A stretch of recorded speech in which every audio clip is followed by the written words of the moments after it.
আসসালামু আলাইকুম, সবাই কেমন আছেন? আশা করি ভালো আছেন। আমিও আপনাদের দোয়া ভালোবাসা নিয়ে ভালো আছি। তো চলে আসলাম ঢেলা মাছ ভেজে ভুনা করব। মাছ ভাজা হয়ে গেল, এবার কড়াইতে পরিমাণ মতো তেল দিয়ে দিলাম কাঁচা ঝাল কুচি, পেঁয়াজ কুচি, লবণ। এবার একটু ভেজে নেব।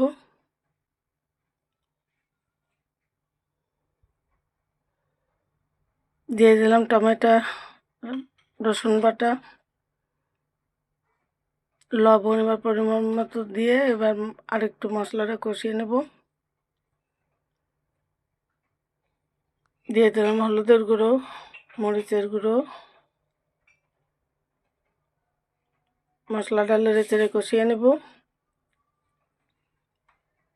দিয়ে দিলাম এবার পরিমাণ মতো পানি, দিয়ে মাছগুলো দিয়ে দেবো।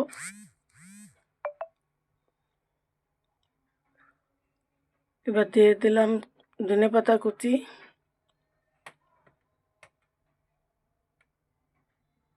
এবার ঢেকে দিয়ে জাল করে নামিয়ে নেব।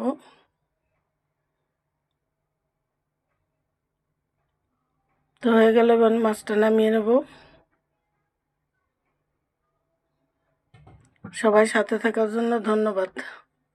ভিডিওটা পুরোটা দেখবেন।